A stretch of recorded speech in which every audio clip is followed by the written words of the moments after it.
Uh, there's going to be some really exciting conversations. We want to keep it as engaging and interactive as possible. So feel free to drop your questions in the Q&A. We'll keep track of those.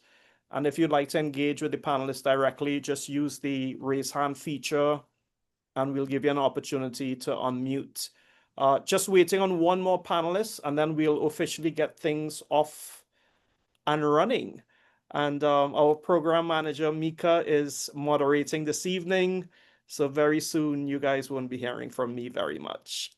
The lady in red is gonna take over. Thanks, Rawle. And yeah, thank you guys for just being here. I know your schedules are incredibly, because I know many of you personally are incredibly busy, especially at this time.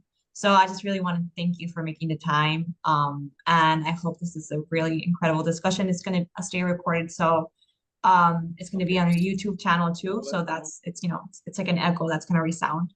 So, and all the people who've joined, please throwing your flags where you're calling from. What I love about this is that with Rawle, it started just with the Caribbean, but then we're sort of taking over until like South America and all Latin America. So it's just become bigger than us, and it's great that we can enjoy this experience with all of you. So, all right. So yeah.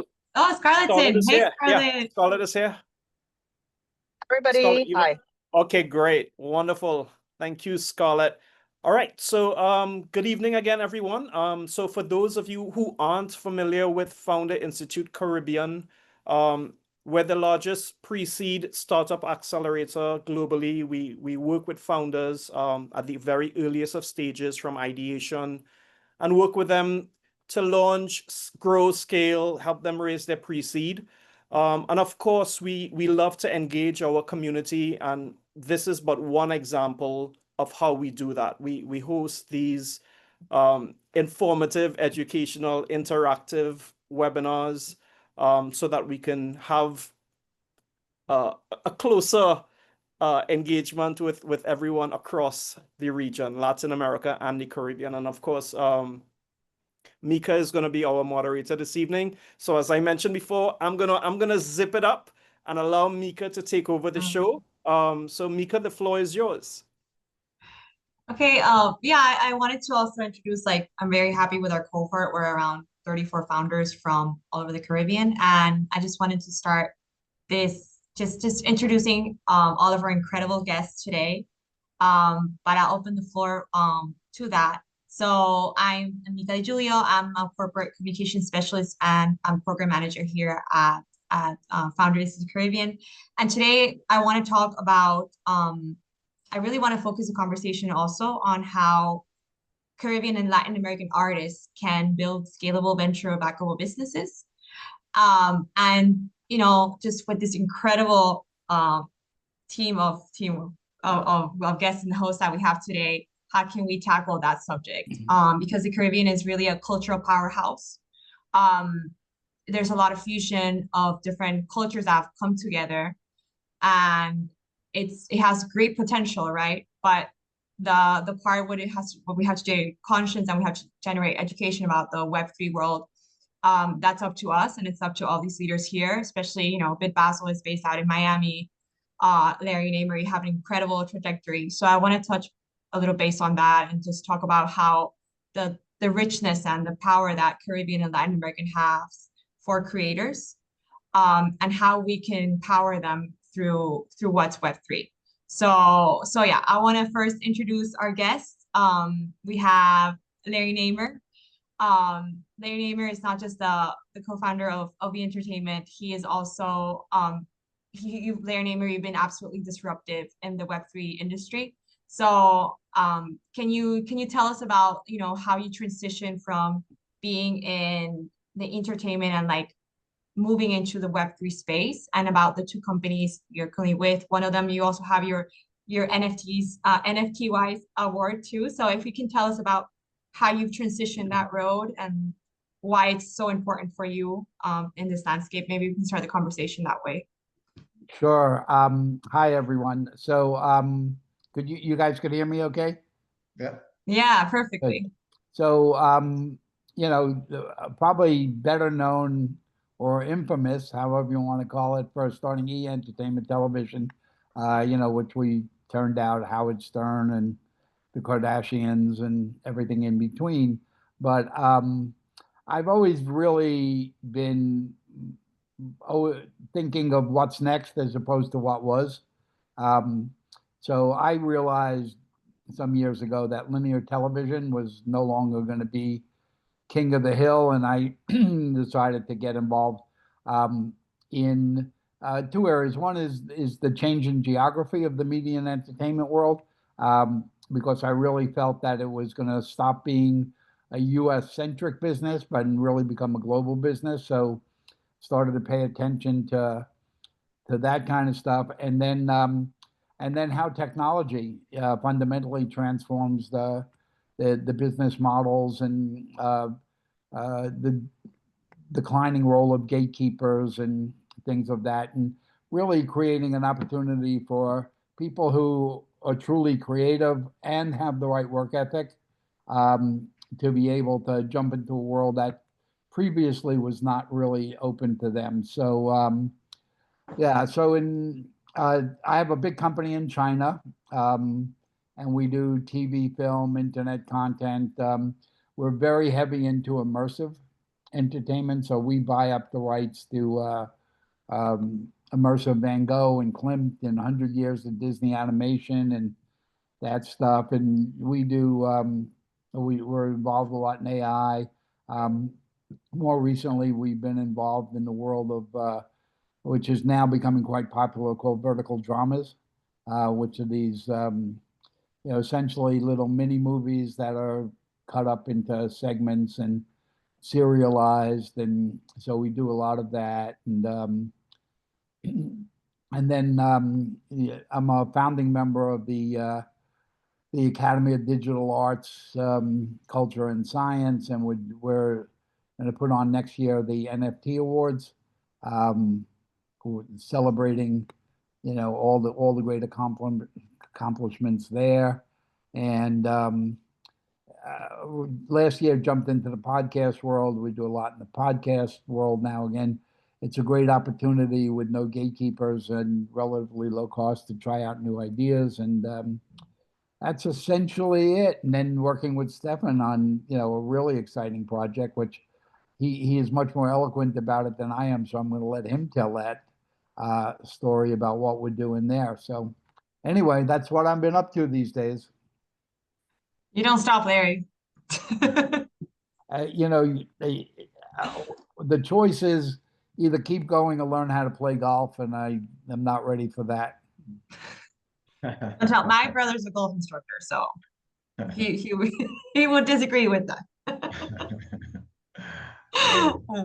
So thank you for that, Larry, and all your sense of trajectory, because after you set a big name for yourself, you also venture into other fields where you are disruptive and you are inspiring lots of creators in the Web3 space. So I think that's incredible, and we're going to touch base more on that later. So thank you for that. And Scott and Scarlett, I'd love for you to also introduce yourselves. BitBasil co-founders, very busy at work right now. Jorge was at the radio the other day with me. Please introduce yourselves to the audience and tell us why you're so crazy, busy, excited these days with BitBasil and how that's building a bridge, right, for Web3. So all these things. Go ahead. Well, I guess I go first. Well, thank you, everybody. My name is Scarlett Rana. I'm the co-founder of BitBasil. I'm a Miami native, born and raised. So BitBasil started out in 2020, and we're the blockchain community helping empower the artists and the creators to adopt Web3. And so what it is that we do a lot of RL events that lead up to our December events in order to help educate people and artists about these emerging technology. And through our events, they get access to a lot of these tech. Now, my background, I'm also a scholar resident at University of Florida, and we helped establish the Blockchain Research Lab institution. So there's a lot of R&D that's going involved on an institutional level in order to get more blockchain adoption and understanding. So, between the institution, industry, thought leaders, and artists, we've been helping cultivate the community and down here to the world, really. For those who don't know, Miami in December is hosts the largest art fairs in the world. Combine that with the DeFi community dispersed to a lot of these industries where creators are at the forefront at these merchant technology for adoption. And so Miami is also the bridge to Latin and Caribbeans, of course. And so we definitely see a lot of the cross-pollination in culture through technology and impact. That's incredible. Yeah, and your technical background is incredible, Scarlett, and your inspiration in that sense. Like, and the theme for Bitbasil is fingerprints for humanity. So that's going to be incredible. And we're really excited about how, you know, you're building a bridge with art to generate interest in that sense. So we're gonna dive deeper into that later. Thank you so much for sharing.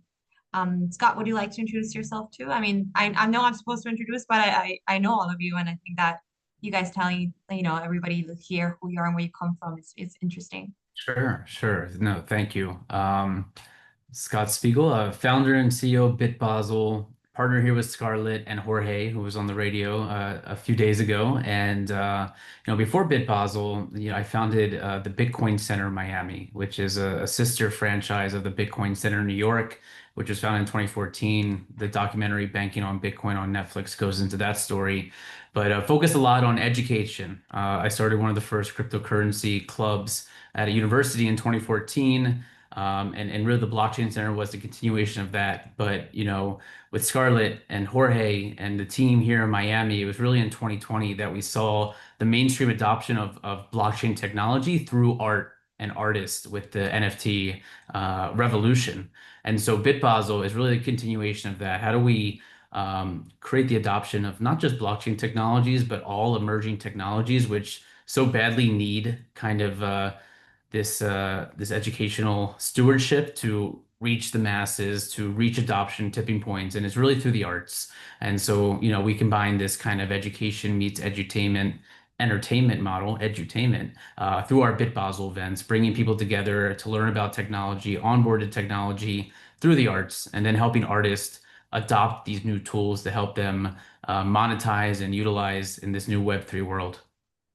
That's incredible. That's incredible. All your efforts are incredible. And yeah, thank you for being those reference in the Web3 space. Well, we have Stefan and we have Neil. Stefan is a great friend. And Neil, you've been with us with the partners. I just want to thank you because you've been you're not just one of our partners. You've been on all the sessions. You give back with feedback. You give us love on social. So just want to thank you, Neil, for everything you're doing, and Stefan too for supporting us at Founder Institute Caribbean. So I don't know who would like to go first. I leave it to you guys. Sure, as Neil's quiet. So sure. So Stefan Moores, here in Miami. I'm a Caribbean by nature. I was born in Jamaica. Grew up in New York, living in Miami, and I've always been intrigued. I was an artist myself growing up, so I have a lot of experience making physical art. And but being in New York, you see a lot of screens and images, and I was fortunate to have my first internship at about 14 years old, being in the office at Comedy Central, working with an on-air designer to create ads for the Daily Show and essentially mock-ups for ads for the Comedy Central network. And it kind of gave me the perspective of the power of media and how art collides and how you can actually create these advertising materials and mix your art experience. And so today I've been in Miami now for about 23 years and started an agency. We worked on different experiential campaigns, worked with brands to tell storytelling. So I've found a place where I can actually take my essentially advertising art background, and I built a following on MySpace in the early days, first generation influencer, let's call it, and built an incredible agency that had a 20-year run in Miami before COVID, and before I exited this kind of space where we had 160 micro influencers, did about $60 million in revenue in Miami, working with amazing brands from Marriott, Starwood, you name it. I mean, I can go across the board: Red Bull, Perrier Jouet, D Squared, and creating experiential activations and digital campaigns, and then physical programs that really drive value in the chain of brand partnerships. So it's part of the chain today of how essentially we leverage technology for digital authorship and digital ownership. And so today, even Larry and I, we're starting a new venture. It's called Digital Star Network. It's a media entertainment company focused on essentially the intersect of commerce, creator economy, and technology. We're leveraging blockchain technology to really create an immersive, engaging fan experience for the audience consumption. We're essentially also in the education in edutainment space where we're building a path to discover and develop the next generation of creators and really providing them tools to create essentially equity in the market. It's an incredible effort, massive human effort you'll be doing globally. I'm so excited to see that flourish. So thank you, Stefan. Neil, please introduce yourselves and what you're doing with Lavuka, and how you're helping, create like venture-backable businesses in the Web3. Yeah, absolutely. Thanks, Micaela. So Neil Smaru, Lavuka Venture Lab. So essentially we're building, scalable infrastructure kind of at the intersection of blockchain, AI, Web3 technologies. What we found was that these technologies are really, paradigm changing, and we entering that space. I have a number of business interests globally under the Lotus umbrella. I have a business partner in Asia. And so we've structured deals in Hong Kong, our venture labs domiciled in Dubai, Singapore, Africa, and other markets, North America, LATAM. And what we found is like these technologies are so revolutionary, but there really wasn't good venture labs that were able to look at the operational and regulatory infrastructure, as well as sort of the capital models that are needed to really take advantage of them. There was a la carte, guys that focus on marketing, guys that focus on tokenomics. So what we did is we built a really rich and deep team to be able to provide sort of a one throat to choke comprehensive model to be able to, build the rails essentially for these emerging markets and these techs to be commercially viable. So we do everything from onshore, offshore structuring. One of our partners, Professor Uros Kalabik, he's a PhD in aerospace engineering turned, crypto expert. So he applies very rigorous mathematical models to our tokenomics when we get into token launches. And we don't feel that, blockchain technology, for example, is synonymous with cryptocurrencies, because not everything, requires a token doesn't always have to take the position of being a tradable crypto asset. So what we like to do is look at the project from a commercial lens, really understand, where they need to be structured, how they need to be structured, not just for tax implications, but also for regulatory considerations and commercial viability. And then with our reach through Lotus, we have significant relationships throughout Pan-Asia, as well as the GCC region. So sometimes it's opening up sort of these hybrid trade corridors and opportunities to scale tech at a more commercial level. So I've spent sort of the last 5 or 6 years building these projects across those regions. And working with everything from banks and central banks, sovereign wealth funds, as well as startup founders. So we kind of have a team that can do all of that, as well as I think right now we've got over 40 AI and blockchain developers on staff.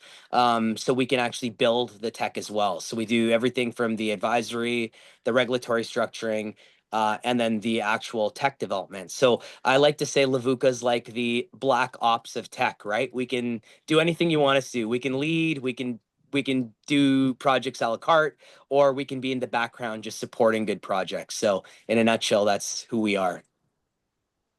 That's incredible. I'm gonna dive deep into that aspect later on, because there's like so many incredible guests here that I don't know where to start from. But thank you so much, Neil. That was absolutely incredible. And what you're doing is, I think it's very important right now nowadays. So I'm gonna start with just asking Larry.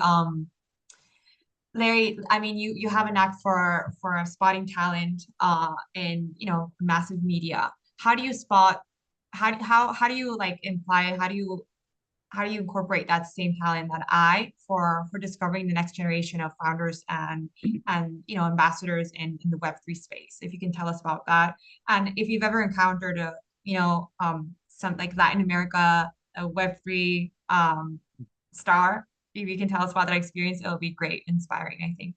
Sure. Yeah, for as many as I found, I also missed. So, but I did get Howard Stern and Kardashians and Ryan Seacrest, and but people don't realize I interviewed Ryan Seacrest 6 times before I finally hired him, and pretty much the first 5 times I said, Ryan, you're a nice boy, but maybe you should be thinking of accounting.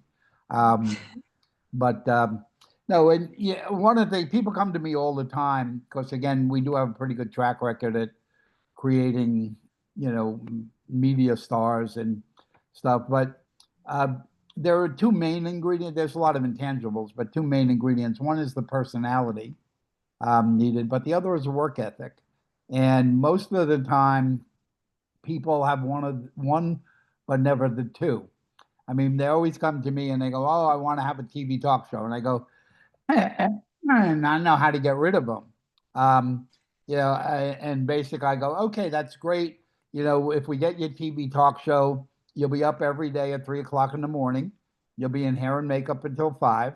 From 5 to 11 in the morning, you're going to shoot. You're going to go home. You're going to have lunch. You're going to go to sleep, and you're going to do it 50 weeks a year.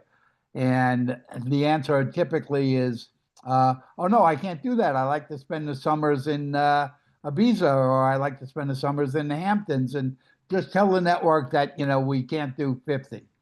And, of course that doesn't work. You can't tell the networks what to do.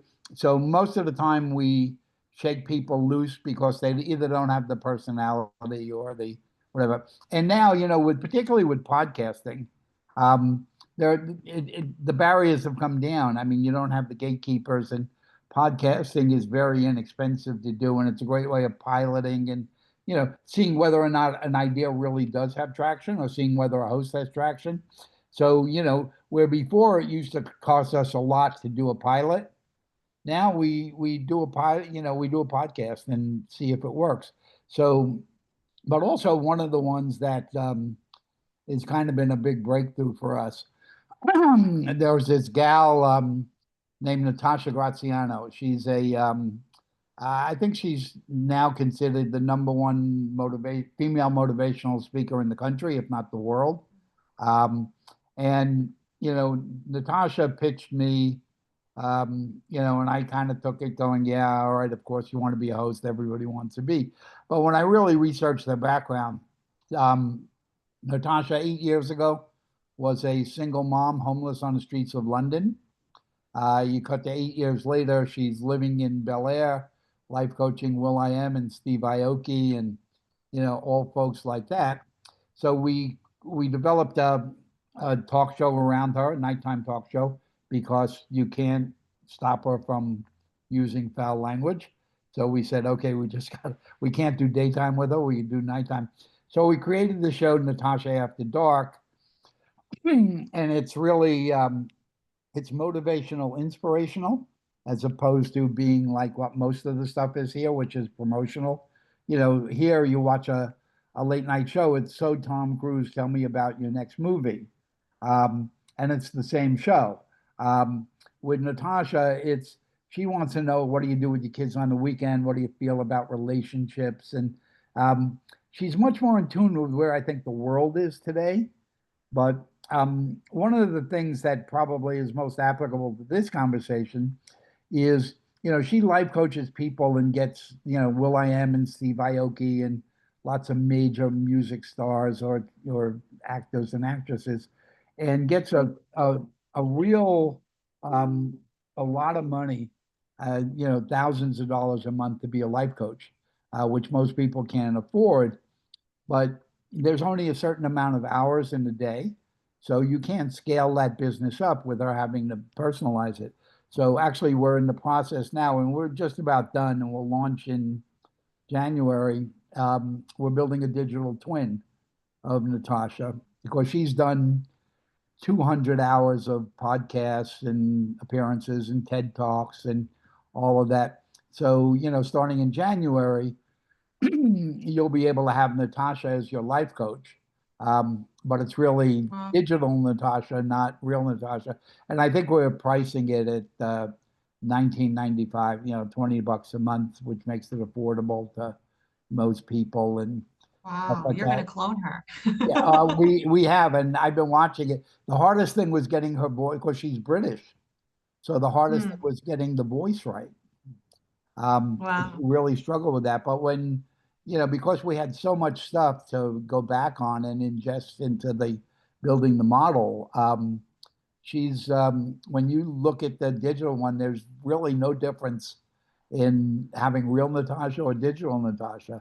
I mean, it's really genuine and authentic because it's based on so much of, the stuff that she's already done and said. So, we're doing that. And, so that's kind of but like I say, you go back to its personality and work ethic. And personality doesn't just mean you're funny. It's, is this person have an engaging personality? Do I want to spend time with them or hate them? Because we found, a lot of times if you don't like person, it's just as powerful and emotionally challenging. That I used to have a person on E named Mark DiCarlo, who everybody hated, but they would tune in 4 o'clock every day to watch him just to hate him. From an ability to monetize. As long as they tune in and tune in anywhere, whether you tune in TV or tune into a web, a YouTube channel or whatever, it all works.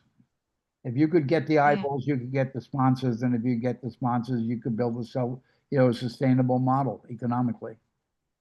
Yeah, absolutely. And I think it's interesting take on like what you said. It also like leads me back to like the creator economy, lots of artists, like, for it to be like for them to have venture backable businesses, sometimes they might have, all the angst, all the spirit, but they don't maybe have the manual to build a venture backable business. And Scarlett and Scott, I'd love for you to, I know that Bit Basel is very much, especially now with Fingerprints for Humanity, it's a first like point of connection, but how do you build that conscience for artists, for them to become venture backable businesses, to form that infrastructure with technology and art? Like, have you had conversations with artists around that? And can you tell us about some experiences?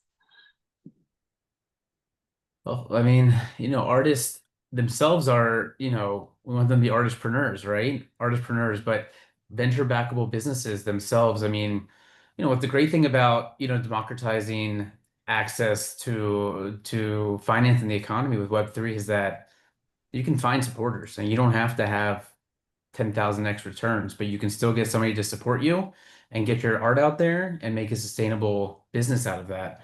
There's definitely platforms out there that have, scaled to those multi-billion dollars with Canva, DALL-E, right? Just through these larger AI ones. But I think the promise for artists is that, you can find your community and they can crowdfund for you.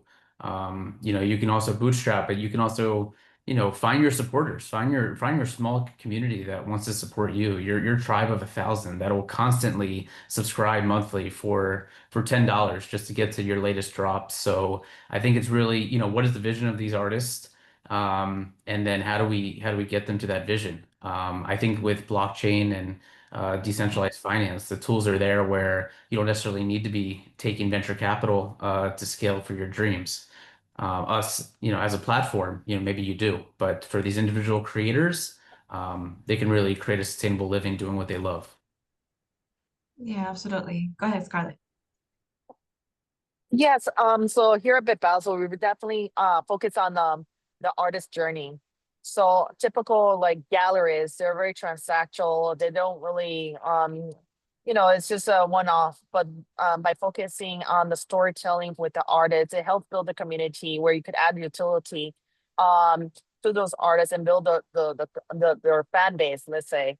Um and this is something that the artists build their provenance in, which also increases their collectors By buying one of the art, you can unlock different features as part of the artist journey using Web3, and then apply different methodology around that.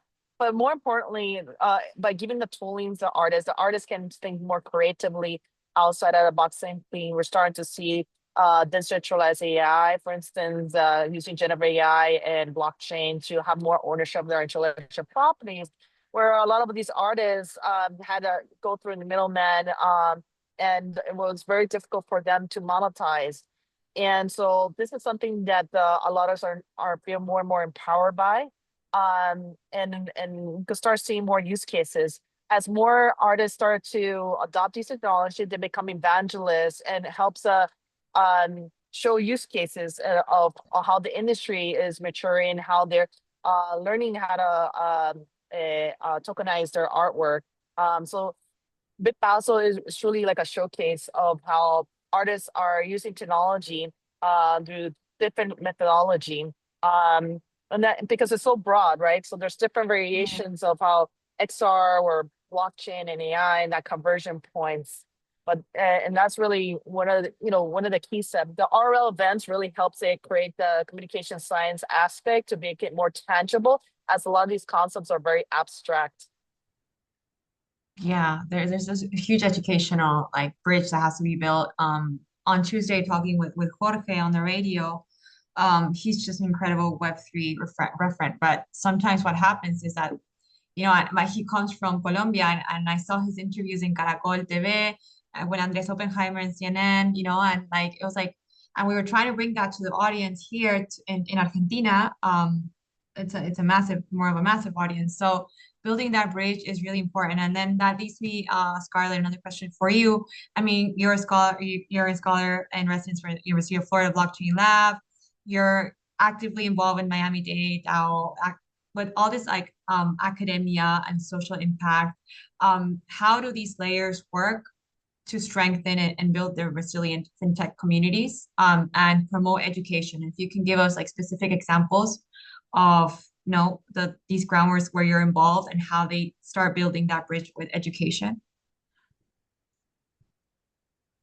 Yeah, so for an institution level at University of Florida, so the Blockchain Research Lab is a conversion point between developers and artists from different disciplinary background. And so this helps create different theories and R&D side of things, like for instance, decentralized AI. So more studies and white paper can be done that creates more R&D side that can be taken to market. And as a blockchain in general has been seen very grassroots, by putting an institution, more research can be applied. And for instance, we're starting to see decentralized science, decentralized AI, decentralized space, for instance. So these are different type of market segments that are now tapping into the use cases of blockchain and on the R&D side as well. And so this is going to help create the framework that the industry kind of needs in order to build upon that. And so as a result, you're going to start seeing more use cases of marketplace and wallets that are becoming more frictionless. And that frictionless entry point is going to make more user adoptable side of this. And, but it really does come down to educating the public first about this technology, before just handing out the tech itself, because it's often, it's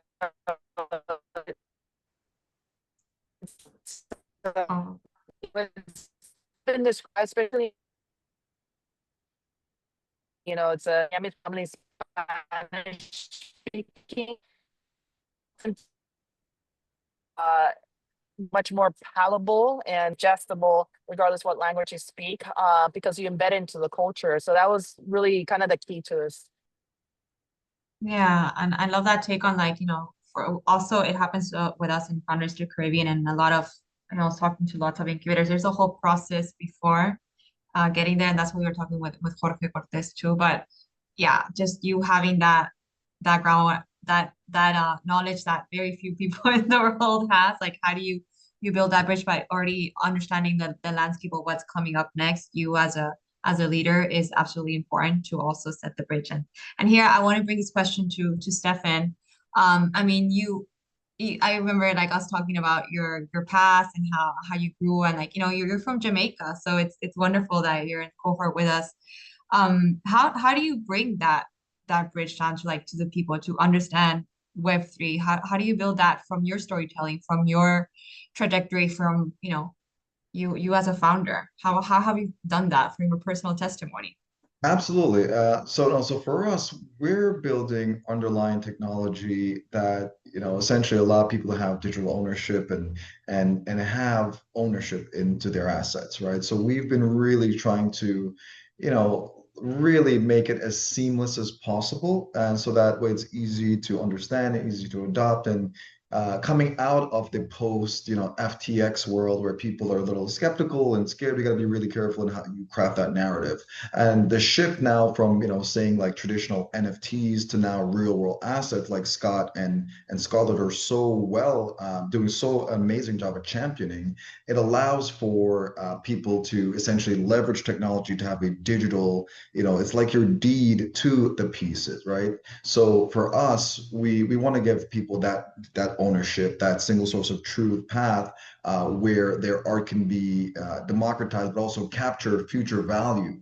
So for us, it's really just taking the underlying technology, making it as seamless as possible, leveraging, simple communicational terms, because we're so close to it. Sometimes we use the technical words and the technical infrastructure, and we got to really bring it back to the general population, right? So that's I think that's where we have like I said, we're all essentially championing the language and also I guess the use cases behind the technology. Yeah, I think, for example, what really, you know, inspired our audience to connect with, you know, with Web3, and it was Jorge's story too, you know, where he's coming from, and like, you know, us calling from Cali, from Latin America, from Miami. Um, it's important to remember, you know, our roots, where we come from, and to build that bridge slowly with those listening, especially, you know, if we want to bring this into the Caribbean, Latin America, which, I mean, in Argentina, statistically, we have those badass technical experts in Web3, especially because our economy is so unstable. So, And so yeah, we backed up a lot. So sorry, go ahead. no, it's exciting, and with our the way we're building our ecosystem, as you know, we're building a Yeah. global organization, and to that point, we're leveraging entertainment, we're leveraging art to show people technology, right? So for us, coming in, building a global ecosystem where it feels like a game show or a competition, and you have regional participation and local culture and local champions that people can see their lookalike audience and their lookalike, people that look like me, or people that look like people in Latin America, or people that look like in the Middle East, and really resonate to, hey, that could be me one day, right? So that's the exciting part about, like you said, touching different cultures and applying what we're doing in a global scale. It's because essentially what we're building is like the Olympics for the creator economy. Yeah, it's Yeah, going to be incredible. yeah. That's going to be incredible. So Neil, I'll pass it on to you. We're talking about like infrastructure. What makes infrastructure venture backable, and which gaps in the Web3 ecosystem are worth solving? Yeah, it's a great question. There's so many great points raised here. It's a really big one. Sorry. Yeah, no, that's okay. I'll try to be as concise as possible. But I think it's a very important question, right? Because I think there's a couple of things. For infrastructure to be venture backable, we really have to be solving a problem, but not just solving a problem. It has to be a problem that's actually adoptable. And the challenge that we see in Web3, and I'll talk about it a little bit more in a macro context, is sometimes we can have a great project, but are there like retail use cases? Are there outlets for it? What Steven just touched on, like a game theoretical approach, so that your tokenomic structure is driven so that it's actually, accruing value, or has some sort of utility component to it. when we look at sort of on a more macro lens is where liquidity sits in crypto. You know, if there's just around the numbers, if we say there's roughly about, you know, $4 trillion worth of circulating market cap in cryptocurrency on any given day, probably 66 to 75% of that is sitting on stable coins and Bitcoin, and the balance of that is on velocity chasing meme-ish type applications. So, you know, you can have a great project, you can have that's infrastructure heavy, but the investment thesis of a lot of VCs right now, we're not seeing liquidity flow in those types of channels. That doesn't mean that the project's not viable, but what we hate to see is founders go into a situation where they have actually a really great idea, and you know, but even though it's maybe not necessarily the way the markets are chasing sort of the velocity. So I think all of these things become really important. And then, you know, for the infrastructure to be venture backable, we have to think about the structure more than, you know, what is good for us today, right? And what I mean by that is being a founder that's sort of domiciled, say, in the US. You know, you're under certain regulatory privileges and regulatory constraints. Now, that doesn't mean it's good or bad to structure your project there, and it's more than just the tax considerations. We're seeing emerging, you know, frameworks, right, that sort of guide and govern which jurisdictions are favorable for certain types of projects. So a lot of times, like, you know, those things can make a real difference, right? A lot of it comes down to, if we look at traditional capital markets, it's about understanding risk and analyzing risk. If we can learn to sort of structure projects in a way that they're not only backable, but they're structured in a way that's favorable, not just, you know, for the investor, but it's less dilutive for the founder. That's where the real wins happen. So I think considering all of those, you know, I guess the intersection of all those points becomes very important. And I mean, it's a very deep question. I could probably go on forever. Yeah. But How do you, sorry, go ahead. no, please go ahead, Micaela. No, this is just out of curiosity. Like, is there a way to like create predictability behind this? Yeah, I think, you know, we take sort of an approach where we look at sort of three things, right? First is understanding the regulatory clarity. You know, can regulators map it? Can institutions deploy capital towards it? The second component would be, you know, technical scalability. Is it just early adopters, or is there sort of enterprise throughput? And I think the third is sort of revenue, you know, liquidity or visibility. The infrastructure needs to be investable, right? And you see, like, you know, when it produces sort of recurring predictable revenue, that's when investors can get behind it. So you know, getting something to market that generates sort of MRR sometimes is really important, right? Because it's not just that it's not necessarily how much MRR you have, it's the monthly recurring revenue or annual recurring revenue, or however you quantify it. But it becomes about like showing that this is actually being used. And that's the biggest challenge, right, in Web3. And I think the last point I would make, Michaela, is that like, you know, I don't think tokens or cryptocurrency should be synonymous with Web3, because Yeah, absolutely.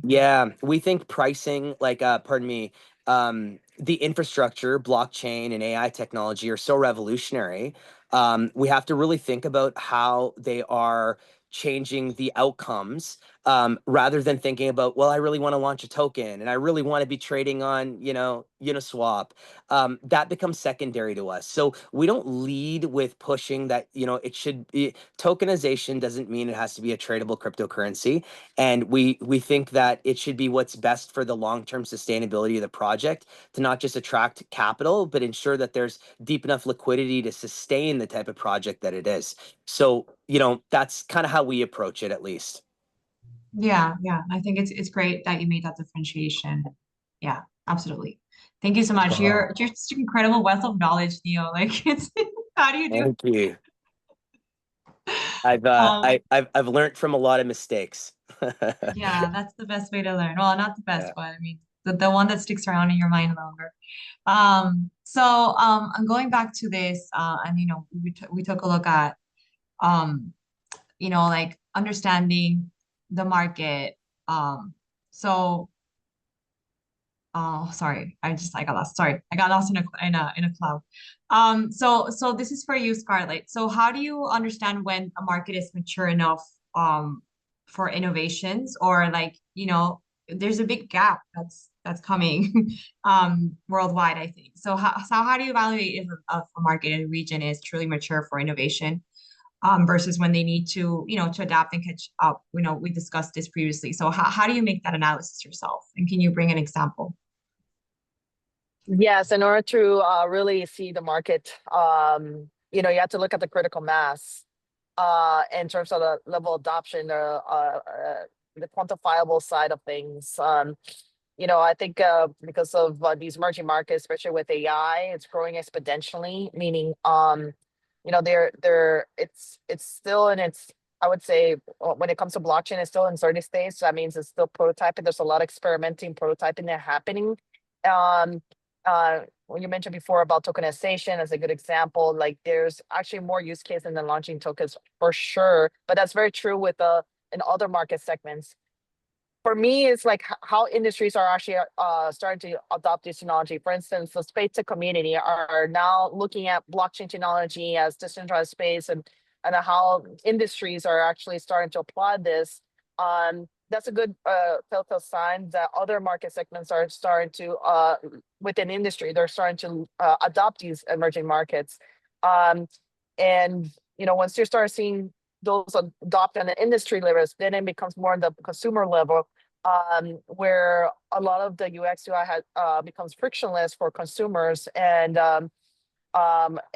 when you have a strong enough, when there's a problem and there's a strong enough solution, you're going to start seeing more of the 50% adoption rates on these emerging markets. But again, when it comes to Web3, you really need to prioritize the education first, because it's a little bit of abstract and it's not as concrete. Especially with AI, it's developing much quicker than the level of adoption. So it's Yeah. going to take a little bit of more education to what it is. And that's very important, because you want to empower people with the resources, actually giving it access to that. So once you lower the digital divide, that's when you're going to really see that level of adoption globally. Yeah, and I think that's our responsibility, right? A lot of us here, and you guys, what you're doing, what you're building from your space is incredible, and it echoes worldwide. And what you said about the infrastructure is fundamental. Like, how are you gonna like generate consciousness that region doesn't have the infrastructure to get that done? That's why working in community and working with funds and having venture scalable businesses to bring back, like these companies have made it, to the top. They're venture scalable, can also transmit that knowledge to mentors. Like I see that a lot here with Founder Institute. Like lots of founders are like mentors in for like founders that are just getting started. Even in our cohort, mentors are like, it's just building that bridge little by little. So that's our responsibility, I think, as social innovators, as founders. So Larry, and I want to bring it back to you. Can you tell us about NFTYS is NFTYS awards? And like, I think that's a big effort there. So can you tell us a bit more about that? Sure. With a guy named Chris Nook, who actually came to me with the idea. We actually met at a blockchain conference in Manila. And, there are so many misconceptions. And, and I've been around long enough that every time you have a new technology, there's a rush to it. And typically people throw money at it thinking that they're going to become gazillionaires and stuff like that. And a lot of people lose a lot. And I think at the early days of, particularly NFTs, where you start to see, people spending $69 million for a Banksy, that you could buy for $1 million, if you want the real one.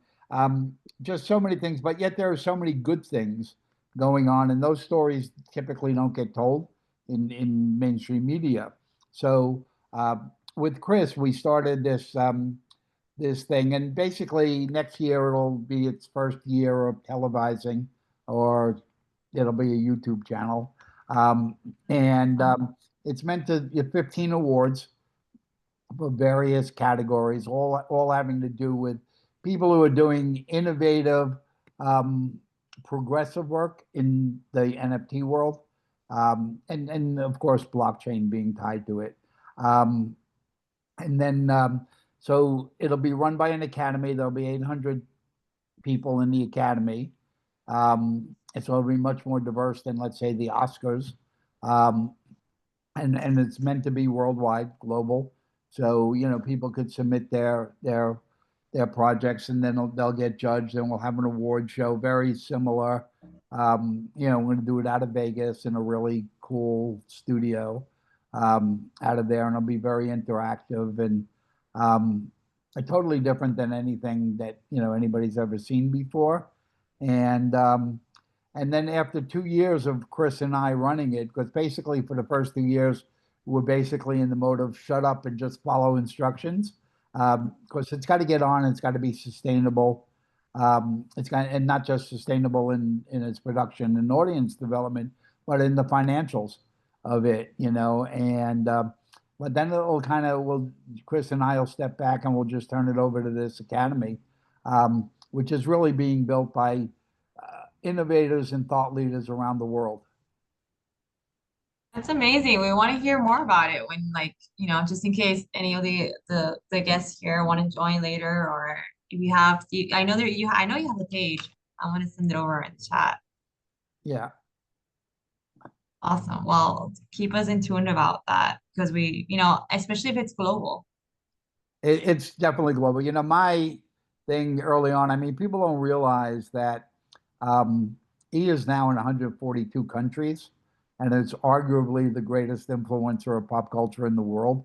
I mean, if you take the top 100 influencers and you add up all the people they reach in a day, they don't reach as many people as he does. So while linear television has gone downhill here in this country, it's still huge around the world. But I realized early on that Hollywood, the word Hollywood, is really become not so much a geographic place, but it really is a state of mind, a measure of quality. So I really went out and built the international version of E. There, and like I say, it's in 140. We're in more countries than CNN is at this point. And it's an unusual company because it was started by my friend Alan and I, and it's still the only TV network on a global scale that's ever been started by people as opposed to media companies. So we really focus on the international markets. You don't have to be in Hollywood to make video content anymore. I mean, that was 100 years ago. But yet, if you look at things like the Academy Awards, they have one category called Best Foreign Film. And I sit here and go, what is a foreign film? I mean, if I write it in Los Angeles and I finance it from China and I make it in Bulgaria, what is it? I mean, it's such a silly way of doing stuff. So the NFT or the Nifties are really meant to break down that barrier and say there's great stuff happening all around the world. Let's celebrate it and understand it that way. I love that, Larry. And I think that sometimes we're living on old schemes and old models and old implementations that have been set up for us. And this is why this conversation and what all you guys are doing is completely different. And it's going to open for that. So Scarlett and Scott, can you tell us a bit more about what's coming up for Bit-Basel? Because it's so interesting. I mean, you're gonna have freaking astronauts for the moon, and that's just, and how Fingerprints for Humanity is, it's just generating so much buzz. And it's how art can live beyond Earth, right? That's one of the questions that's asked. Can you tell us a little bit more about that? So interesting. And the events that are coming up. Okay, I guess I'll go. Yeah, so I'm super excited to talk about December. I'm super excited to talk about December. Like I mentioned before, it really does highlight the industry. So this year, for instance, we have Nicole Stott. Nicole Stott is actually an amazing woman. Those who know me, I love empower women. And she's actually a very famous NASA astronaut who's also a watercolor artist. She actually painted watercolor painting inside the ISS and depicting the ocean. So right now at the Sagamore Gallery at Bit Basel. You can see a lot of her artwork. So guess what? A lot of these artwork have been into space. So that dialogue of like, how do you, bridge the gap between art and technology and culture is something you definitely see. But it's really cool to meet other industry leaders and artists who are also scientists that kind of bridging that type of innovation.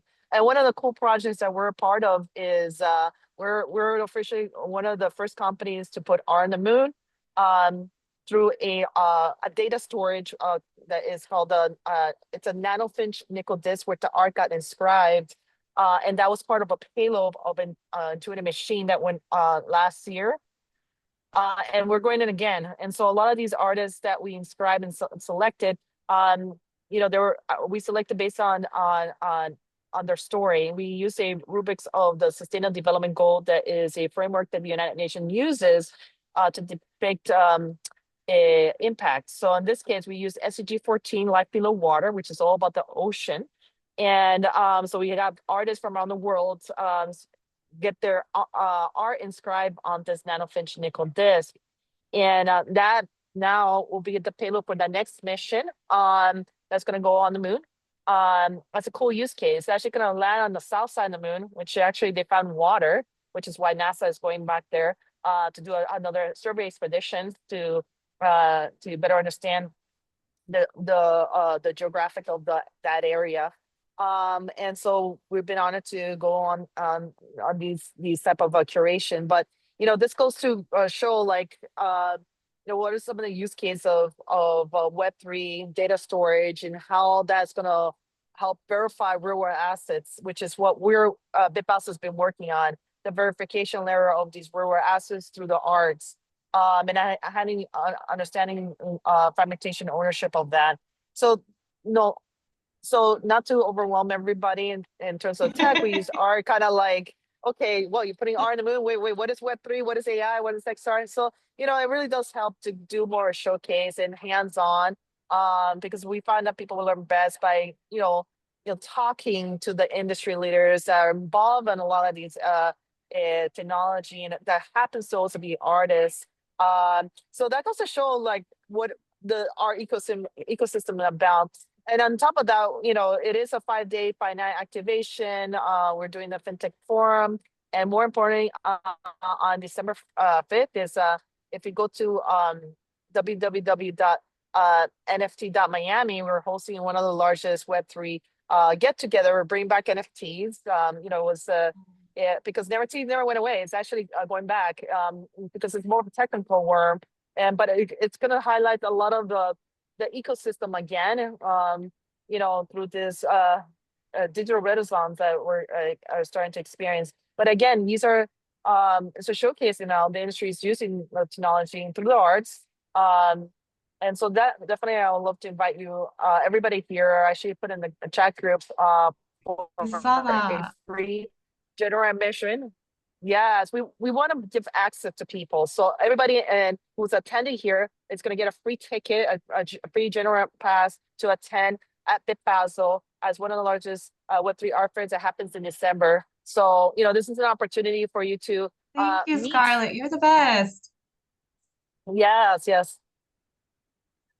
Thank you. I think we have to get there's a lot of people from all over the world. We have to get on a big jet plane and all fly over to This is awesome, and I'll be there. So I can't wait to see you in person, you and Scott and Stefan and everybody in BitBasel. And we will be transmitting with Vortex on live from Argentina too. Like I'll do that so I can show some things if you like. And we can bridge that for sure. But thank you. You're incredible, Scarlett.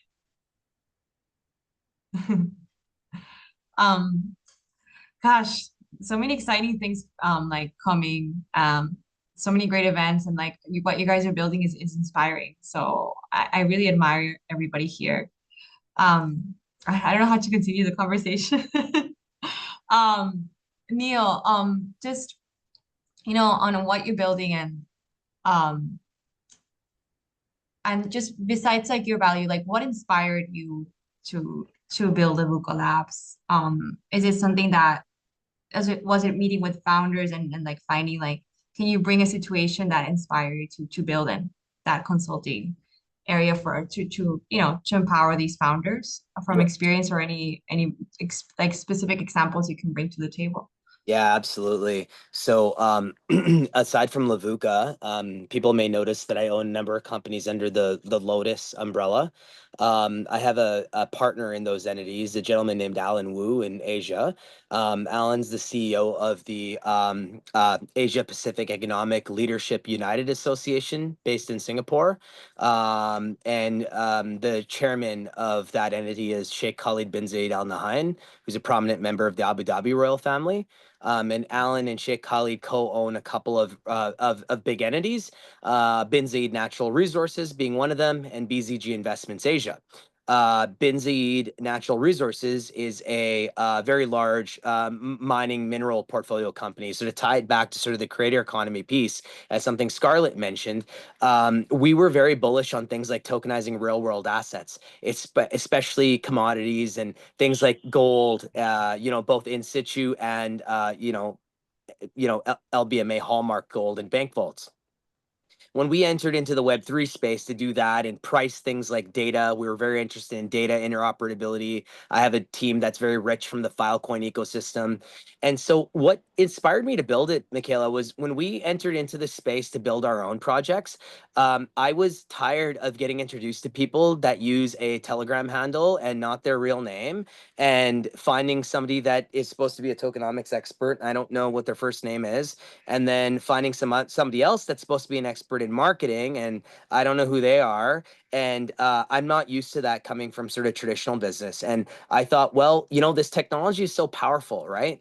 And when we look at sort of these chains that are sitting on, $1 trillion of meme coins, of liquidity, they're not built for that, right? They're built for like high throughput banking type transactions. So when we looked at that gap, we thought, well, this infrastructure is so revolutionary, and I had to put together my own team of people. My CTO is 14 years, ex Lockheed Martin, building weapons naval systems, ex Protocol Labs. Our head of blockchain development is, ex Oracle, Scotiabank, Protocol Labs, Filecoin. My partner, Sean, scaled some AI tech to a significant valuation. They grew to a $250 million val in 48 months.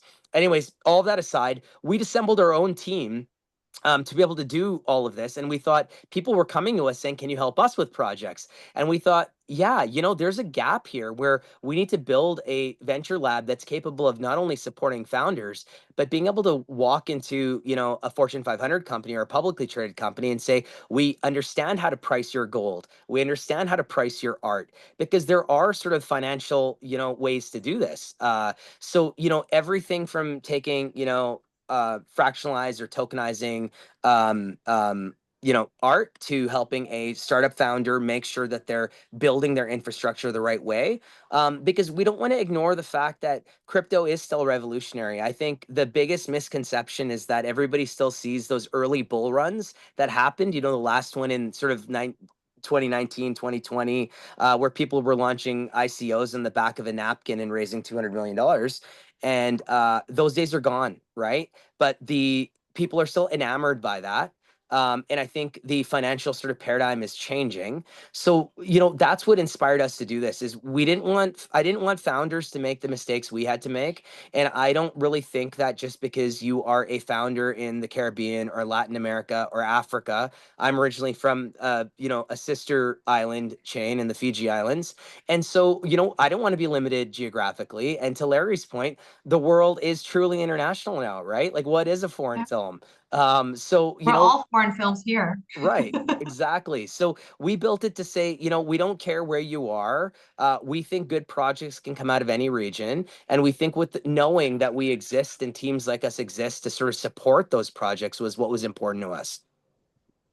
Yeah, absolutely. I love that. And you work in so many industries. Do you have like experts on also industry specific to accompany founders?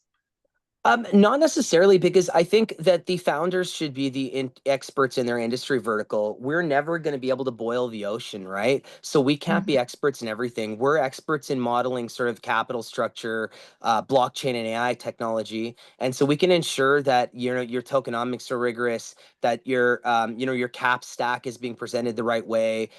We can accelerate projects with our commercial reach and our understanding. But I don't want to pretend I can be an expert in Larry's industry or Steven's industry or anybody else's. They would be experts in their industry, and we're here to support, right? Not to tell people how to do it.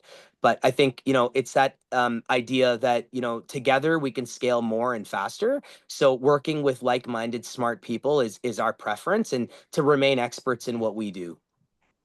I love that, Neil. Thank you. And what you said is like, I think we're in a pivotal moment right now where we are now more global than ever, and it doesn't matter where we're from.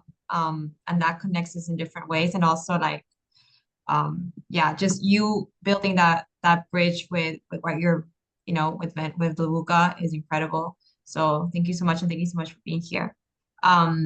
So I would love to invite the audience to like, drop in your questions too, because this is collaborative, and our panelists are just incredible. This is just like a miracle to have all of you guys together at the same time. So if anybody has any questions, like, do not feel shy at all, whatever that question might be.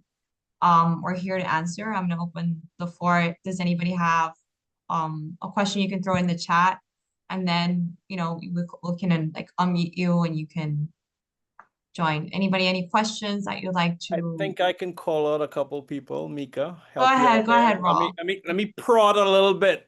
Derek, come on, Derek. I know you have a ton of questions. I'm here, Rawle. There we go. You can come on camera as well. Oh, I don't think I have that ability on my end, but it's all good. I'm fine to be just a voice. All right. Ask away, man. Or leave comments, or just chime in.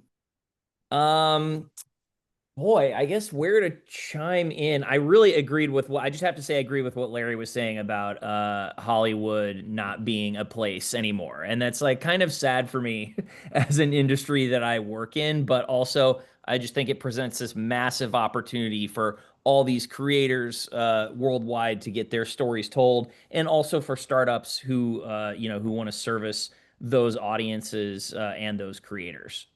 So if anybody's got any comments on that, I'd love to hear them.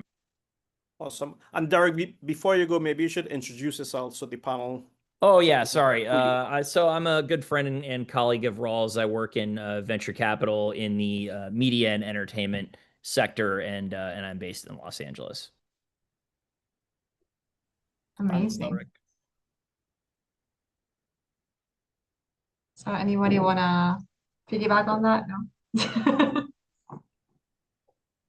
Well, one thing I definitely have seen, communities that's being built. I had a good friend who started the Web3 and Film conference. And so we're starting to show more use cases, how communities are kind of pulling in together as a cool example. And I think that's what I love about Web3. It creates these bridges in communities, and you start to see cluster use cases of those.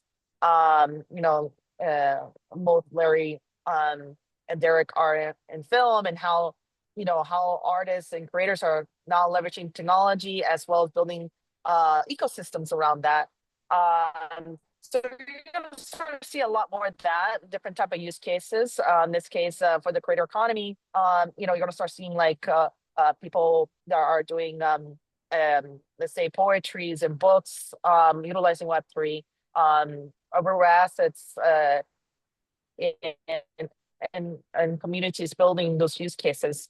As more and more enter the space, you can start seeing a maturity on that on adoption of that, because it really is going to the community is going to be the driver force. So a lot of these emerging markets, as they start really solving the real world problems, and I think that's the whole ethos of becoming an entrepreneur. I think never has been a great opportunity to be an entrepreneur, because you have so much access to these toolings now that allows you to develop new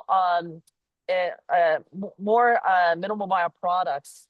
And so that allows you to have more experimentations within the ecosystem, and also allows to be able to solve problems. So a lot of these entrepreneurs, it could be somebody as young as a 10-year-old or a 70-year-old that might solve a problem in the Caribbean, for instance, and that can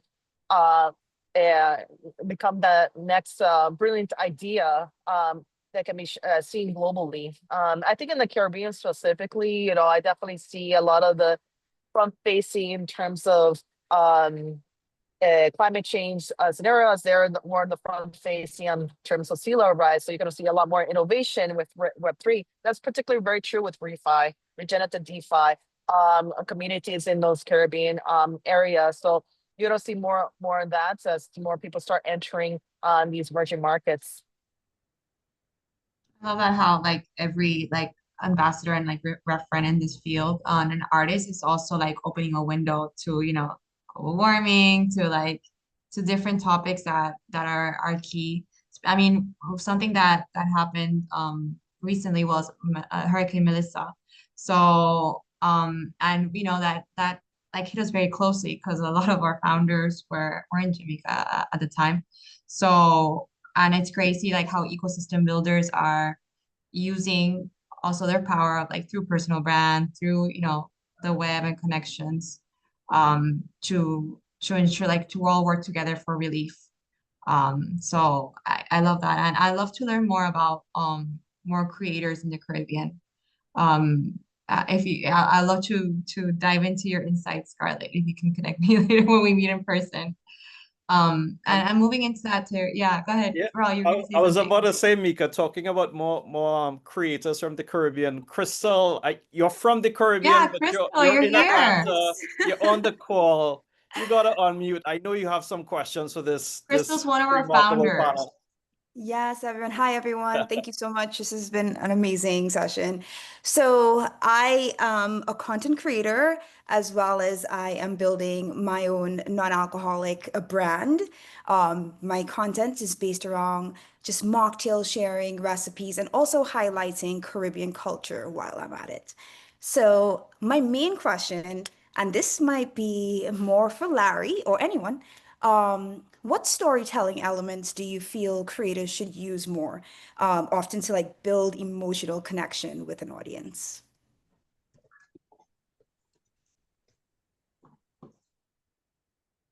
Oh, you're mute, brother. How about now? You're Okay, good. good. Okay. So I didn't mention, but I'll mention it now. I just became the chairman of an organization called the World Film Institute. It's been around 40 years and it's been doing award shows and things like that. I literally just took it over 2 months ago, and we're actually building that. It's going to be a global platform for master classes for everything to do with video content, whether it be commercial, educational, or entertainment. Everything from feature films down to TikTok videos or verticals or anything like that. But one of the interesting things, so I'm getting like very high level people. So if you could just imagine Steven Spielberg teaching directing, but by using combining a few AI technologies in in Russia, Spielberg speaks Russian, and China he'll speak Mandarin and stuff like that, and all very, very low cost because it's a 501c3, so it's a nonprofit. So people will be able to literally access the smartest people in the world teaching everything in a language that is native to them. I think we're up to almost 40 languages now, and we'll launch this at the second quarter in 26. So yeah, I figured I would mention that because that's doing a lot of stuff. And if anybody's got any ideas for how that could help them, be more than happy to bring it. We're bringing on a board that's really very international and stuff. Wow. So That's There's super some big interesting. opportunities in this call, let me tell you. Well, it's it's needed. I mean, there's talented people all over the world, and so that's kind of the big thing that I've been up to lately. Larry, I was going to say we can talk about it separately, but we may have some reach in certain markets that we can help you with. So happy to sidebar on that. Sure, that'd be great. That'd be great. I'm learning the world of 501c3s, and God, is it complicated. Yeah, no, I supported a lot of charities here in Miami, from Make-A-Wish, Best Buddies. So I'm happy to add value where we can. And Neil, we're definitely gonna have a sidebar. Absolutely, I look forward to it. Yeah. That's what it's all about, guys. On a topic So of talented people everywhere, I see Cairo is on the call, and Cairo represents Emprendelab in La Dominicana República. Cairo, would you like to unmute and share your thoughts or any questions with the panel? We'd love to get your perspective from the Dominican Republic.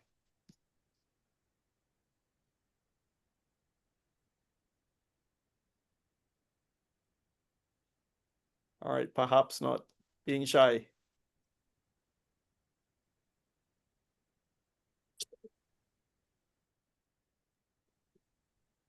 Okay. Well, I mean, I haven't. Oh, Cairo is here. Oh, sorry. Did somebody talk?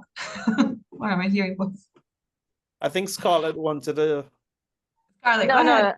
yeah, I think in terms of the content creation, one of the things that was through to AI, the emerging markets, is language is no longer a barrier. So content now can be reached in other places where maybe the main language is not taught, but it can be translated in all these multiple language naturally. So that's gonna open up new markets. So when you create content, let's say in Spanish or English, now you could do in all multiple language, which is gonna open up new opportunities elsewhere to be discovered. So when you create content, you can generate in any language at the same time. And that's going to open a lot more new markets. So think about if you're a content creator, just start thinking about no limit, not limiting yourself by the colloquial language in your area, but really broadcast it into the world.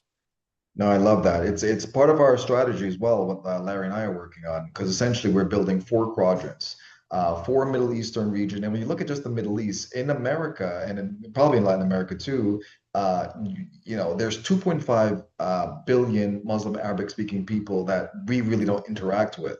Same thing in Asia, and same thing in Europe and a lot of the places. So the way we're bridging this ecosystem and really creating a global culture is and now is the first time they're able to have something like this where, again, people can communicate with each other in a competitive environment and bring them all together in social and digital. So it's these technologies are really transformative. They're very exciting, and it amplifies our ability to reach and connect people that would have not normally connected previously. Super exciting. Yeah, let me tell you, I wish that for this conversation too, the Zoom would have already incorporated that. So we would. I'm telling you, I wish. Yeah, because it's funny because the first people that joined were Ignacio and somebody else from Brazil too, and they're like, oh, one was speaking Portuguese and the other one speaking Spanish, and it was like, damn, that should already been that has to be a feature, and it happens to me in my life. I've lived in 3 different continents. I've lived in Spain, I've lived in and well, that the Spanish factor is there, but I lived in Europe, and I have people from Europe, I have people from all over. You guys, it happens, right? And you want to merge all those people in the same room from all parts of the world and have an incredible conversation. And I think that's going to be possible now in no time, right? Gemini has already launched that feature, right, Scarlett? Yeah. Yeah. Gemini, it's there, but I can't get it to work right. No, I mean I haven't used it, but I've heard that that it's just about to be launched. I don't know if massively, but I'm just crossing my fingers. Yeah, it's all happening, and it's gonna accelerate. They're gonna get better, and pretty soon. Hopefully, these things unlock to at scale, and they're functional. I have the same. Whereas we're building this ecosystem, we're talking to individuals all around the world, and now it's a great tool to unlock. Yeah, absolutely. So here I'm getting okay. So we have to close, but I have a question for you, Stefan. Where do you see the biggest untapped opportunity for influencers, creators, and Web3 platforms right now? And yeah, what do you see, and what's like a gap that you see that founders should be filling? But you're very connected with different industries. Where do you see the biggest opportunity that maybe? Oh, I see. I think the biggest opportunity right now is the world, and I think the corporate world is seeing that creators are essentially an artist. They're a underrepresented and under institutionalized business class. They're generating a lot of revenue growth, and this culture is one of the most valuable things in the history of humanity. And so, I think it's becoming more recognized. And as Larry said, I've said before, where the media systems are losing the gatekeepers, and creators, individual creators, are building channels that are as powerful as CNN and NBC, and they're having the reach and they're having the ability to communicate with an audience and then integrate their own strategies as far as advertising strategies, revenue strategies. It really changes the game for the creators. But like Larry said earlier, it's really about the dedication. It's really about the work ethic. It's really about putting in the work. So, it's 100% accurate. But that is, I think, the biggest opportunity for people to realize. And leveraging these, micro, small, singular entrepreneur business, leveraging those technology wrappers to essentially create and unlock your revenue streams and own your IP and own your rights and essentially build these businesses. Even look at Michael Jackson, for example. God rest his soul. Yeah. Michael Jackson this year, I don't know how long he's been passed away now exactly, but Michael Jackson, for example, made $100 million this year. He's not even alive, Yeah. but because of the value of the art he's created and the ventures he's built on the back of his art. So art and the orange economy is extremely interesting, and I think it's only going to get more as traditional media and these digital I won't say billboards, but these digital channels and the brands and the IPs of these creators get democratized. But Yeah, Micaela, I just want absolutely. to add one thing really Yeah. quick because Stephen prompted this thought, but I think he's bang on because, there's, if we even just look at like social media platforms, right? When there was talk earlier this year of the US banning TikTok, the migration didn't happen to a lot of other US based apps, right? There was an uptick in things like RedNote, which was still a Chinese app. And I think what that does is it opens the door, and it's not about the geopolitical nuances, but it opens the door to say there's a new layer of trust that's emerging where people are seeing creators, content creators, independent content creators, sometimes being seen as more trusted, sources of information or credibility than traditional media outlets. So I think Yeah. all the stuff that Larry's talking about, innovating the space and Steven's doing, I think it's like not just important from an economic lens, but it's important in terms of like how we are starting to reframe what information we see as being like really, truly, authentic, right?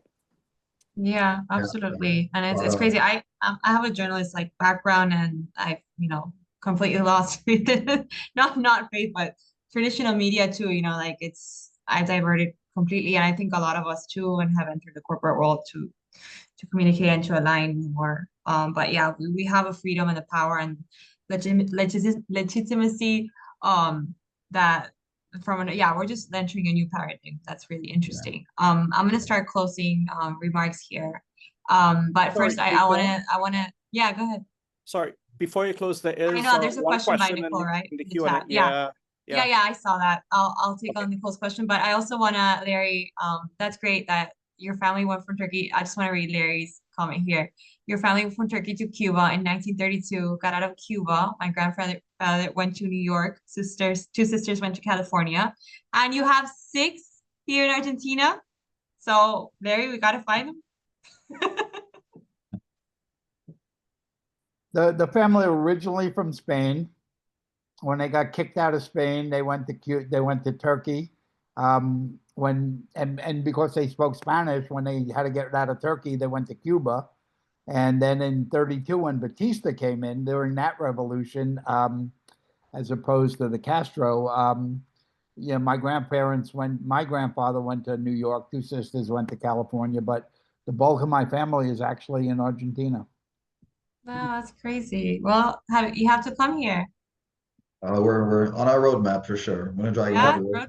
road trip to Buenos We're going on Aires. tour, Larry. We've got 16 cities. That's crazy, Larry. So I want to jump to Nicole's question. Nicole, I'm a client. Oh, Nicole, do you want to ask the question yourself? Unmute yourself. Oh, and Michael also raised his hand. Nicole, okay, I'm gonna read it for her. I'm a content creator just starting out of Substack. What are the three must-do things you would recommend? She writes short stories and she's trying to publish her third novel independently. So, any tips for Nicole?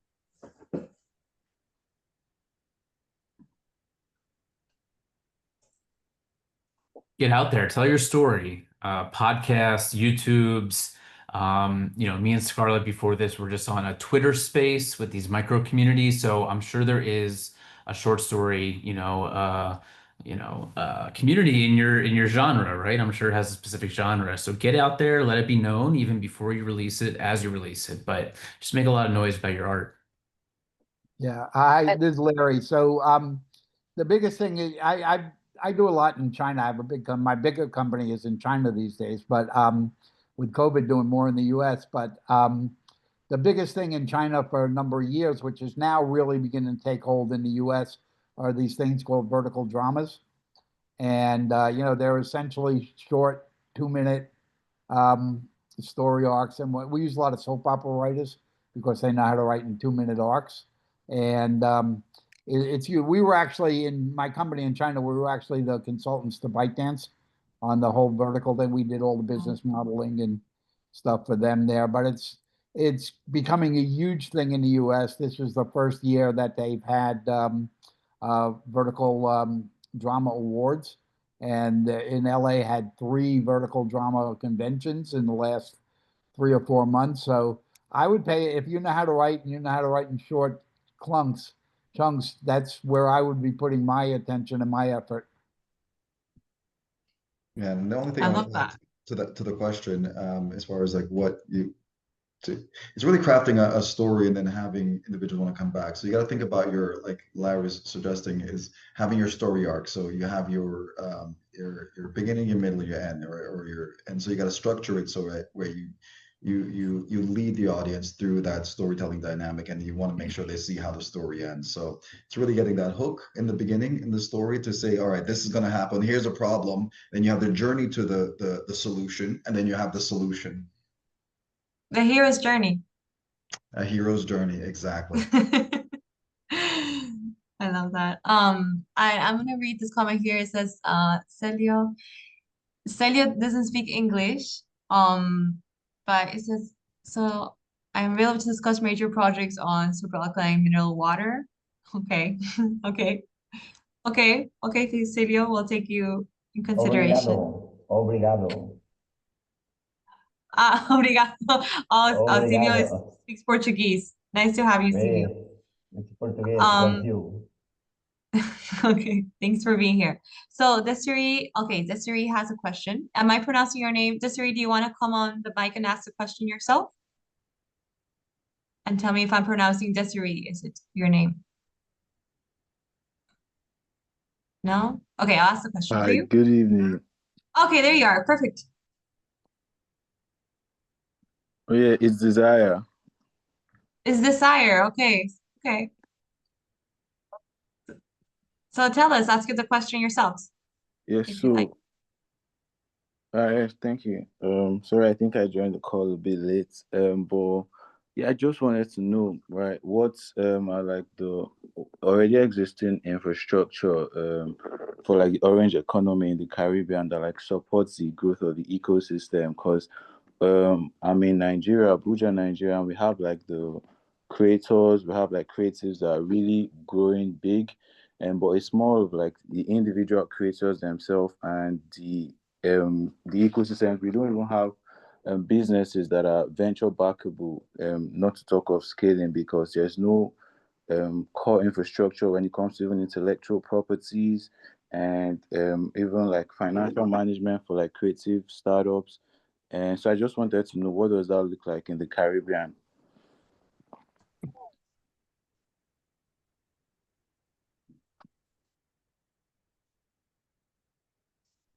I Might be don't. difficult. Sorry. Go ahead, Neil. No, I was just gonna say, Rawle, I'm not sure I fully understood the question. Maybe could. Yeah, so what core infrastructure exists in the Caribbean ecosystem to support the orange economy? Maybe in that sense, like we talked about infrastructure or, communities or any ecosystems that could support that region that are you guys aware of? I mean, a lot of these infrastructures are um, globally deployed. So, I Yeah. mean, so what specific niche or vertical are you tackling? Desai, can you tell us a little bit more about what Yes, industry? so for the visual arts, so we have visual. I was talking with a startup founder that was building a visual art startup that connects to the Web3 and verifies art pieces for collectors and galleries, and just try to help like visual artists monetize their work, like young visual African artists monetize their work and keep track of like original pieces so that collectors can have value for the pieces and the arts that you're collecting. But we have individual African artists that put up their pieces like maybe on the Web3 platform, and then their work is going global, but there is no platform for African creatives that actually is venture backable or can even give the growth that these artists require generally, and there are a lot of them, but it's just like singular artists that are growing up, and that's like the context. I see. Yeah. Definitely reach out. I would love to learn more about your community of artists. Obviously there's platforms, or maybe not obviously, but platforms like OpenSea that allow you to, mint your artwork on there, and market that to different collectors, kind of like the Shopify for NFT. There's things like Super Rare. Here in the US, if you're talking about like physical artwork, we're coming out with a platform to really allow for like the fractalization and the utilization of that artwork. But I just sent our company's email in the chat, and Desire would love to learn more about your community of artists, see if there's some things we can do to collaborate. All right, thank you. I would. Super, exactly. Love it. Desai, you're well connected here. Thank you. So yeah, thank you for also stepping up and asking that question and building that bridge too, because I think that's what these events are all about. I have to pick another word because I can't stop saying bridge. Sorry, guys. So I think we can start wrapping up. I mean, this has been an absolutely incredible panel. I just want to thank you wholeheartedly for taking time off and just this. I'm so happy this is gonna stay like recorded and this is gonna go on your YouTube because I feel like so many human beings are going to benefit from this conversation and from all scopes, right? Maybe they're experts or maybe they're just getting started. Like I think it's gonna spark up a lot of curiosity. And you all reference like having you here in one place is just incredible. I feel absolutely humbled and I can't not wait to meet you in person. That's for all of you. And I just want to thank everybody who stuck around, listened very attentively, all your questions, stepping up. And yeah, thank you for so much for your time. If you want to leave any closing remarks for this conversation in line with also Founder Institute Caribbean and any message you'd like to leave for our audience, this is your opportunity. I'll go one by one. Stefan, you start. No, it's a pleasure. Closing remarks. No, this has been a great panel, and we are here to empower. And if we have service for anyone in the Founders Institute, we're available. I think that for all the mentors here. Outside of that, I'm Stefan Morris, and we'll see you next time. Love that. Go ahead, Scarlett. Well, we're doing a call to action for artists. So if you're in the Caribbean, please submit your artwork. We'd love to display at our event at Bit Basel. And this is actually a great way to build your provenance and get discovered. So you asked earlier, like, how can I feel empowered? How can people discover me? This is a great way to enter. So, check us out, NFT.Miami, submit your digital artwork. on a side note, of course, create bridges, don't stop building, and build communities. I love that. Larry, go ahead. No, I've been working very closely with Stefan on, getting that project going, and that's really what I'm looking forward to for the next, the foreseeable future to build that. But one other thing that probably it might be of interest to this group, I got involved in the podcast world last year, trying to give people who don't have voice in media voice. And in December, we're actually launching something called the Immigrant Podcast. And it's really meant to change the narrative on immigration, particularly in the US, where we've kind of forgot that this country has been built on the back of immigrants. And it's actually in conjunction with a magazine called the Immigrant Magazine, which is started by Pamela and Charles Anchang, who are Pamela's from Cameroon and Charles is from Nigeria. And really looking forward to that. It's non-political, and it's really meant just to tell positive stories about the things that we, particularly in this country, have to be thankful for on a daily basis. So between that one and the one I'm working with Stephen, that's keeping me pretty busy and pretty excited. That's incredible. Do you have the link? Is it Immigrant? Do you have a link to? No, we haven't put it up yet. We've been, a little bit under the radar. But the magazine is called Immigrant, and Pamela Anchang is the founder, and she's the editor, and she'll be the host of the podcast. And again, it's non-political. It's just meant to tell stories about past and present contributions that immigrants have made to the U.S. And then next year, at the end of next year, we'll start to bring that and make it more global about immigration around the world. Well, that hits home because I have 11 years in the U.S. immigrant in Spain too. And yeah, thank you. Thank you for sharing that. I'll definitely share. I have a lot of people who have inspiring stories. Neil, please, any closing remarks or anything you'd like to leave for the audience as we close? Yeah, no, just thankful to be here amongst such impressive people. And I would just say, I would encourage everybody to just keep building fearlessly, right? Know that there's, everybody on this call that was fortunate enough to be here on a panel is obviously paying attention. And, I don't think we should, whether you're in Africa or Latin America or the Caribbean or the South Pacific, I don't think that should limit the scale or scope of your project. And it's truly borderless, and we would love to support any of you. So feel free to reach out at any point. And if my team can accelerate your path, we're happy to figure out a way to do that. Thank you so much. And Dana will throw in their LinkedIn's, you guys' LinkedIn's. So if anybody from the audience, that's the easiest way always to connect the first front door. And just being here and, thank you so much. And Scott, anything else you'd like to say, leave for the audience?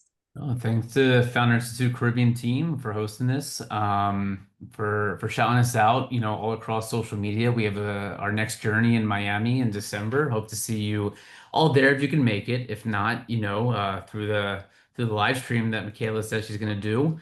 But just going to echo what Scarlett said. If you're an artist or a creator out there, would love to see you submit some digital artwork. NFT.Miami, we're doing a call for artists. And as Scarlett said, getting your voice and your presence felt at one of these art fairs is a great way to not just resume build, but to, point back to as a way of growing your career. So yeah, get involved. Yes. Thank you. Thank you so much. And we're closing because we've far exceeded. Thank you so much. And sorry about exceeding time, but this has been every minute has been worthwhile. And I just really want to thank the team, mostly my team, which is they're the best. Dana, especially there on the backboard with the chat and Rawle always there, and Sati too. This has been such a rewarding experience with all of you guys. And thank you. And thank you all for your kindness and your openness. It's gonna make a big difference worldwide. That's very corny, but it's very true. Thank you guys for hosting us again. Thank you all. Thank you all. Thanks, guys. Thank you all. Yes, Bye for now. Take care, folks. Bye. Good night, everybody. Guys. See you all soon. Thank you. Bye.